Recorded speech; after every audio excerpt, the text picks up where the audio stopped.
एक बहुत सुंदर राज्य में रानी अमृता रहती थी। यह राज्य अपनी प्राकृतिक सुंदरता और शांति के लिए प्रसिद्ध था। चारों ओर हरियाली और फूलों की महक थी और बीच में खड़ा था एक भव्य महल जहां रानी अमृता का निवास था। रानी के पास एक अलग ही तरह का खजाना था। यह खजाना साधारण खजानों से बिल्कुल अलग था।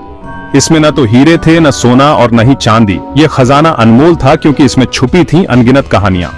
इस खजाने में हीरे, सोना, चांदी नहीं थे, इसमें थी प्यारी प्यारी कहानियां।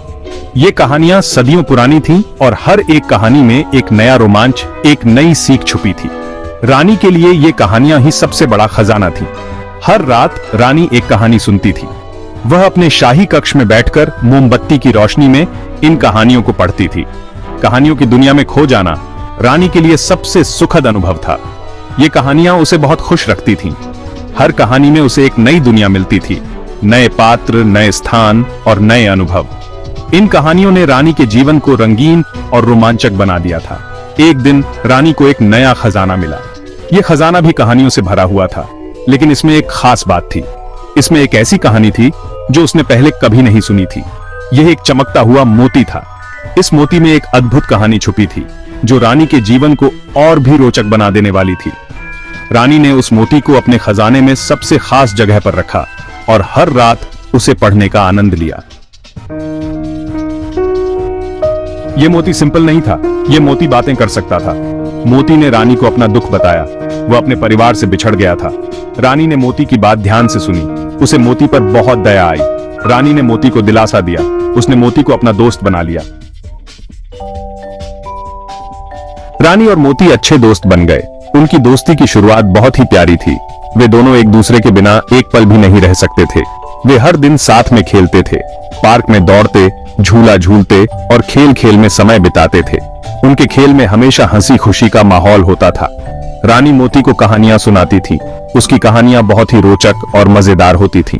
रानी की कहानियों में हमेशा कुछ नया और अद्भुत होता था। मोती रानी को समुद्र की बातें बताता था। उसे समुद्र के बारे में बहुत कुछ पता था। वह समुद्र की लहरों, मछलियों और जहाजों के बारे में बताता था। रानी को मोती की बातें बहुत पसंद थीं।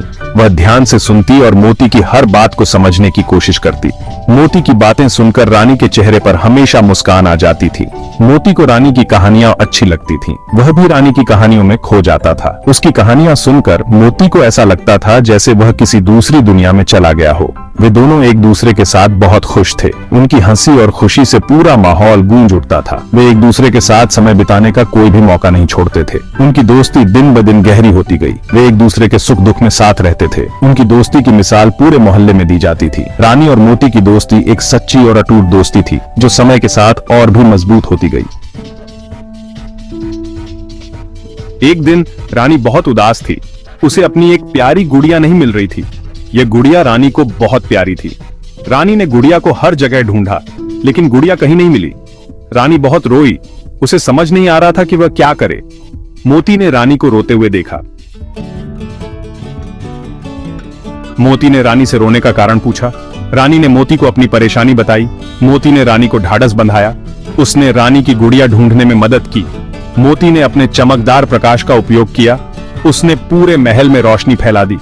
आखिरकार गुड़िया एक कोने में मिल गई। रानी बहुत खुश हुई।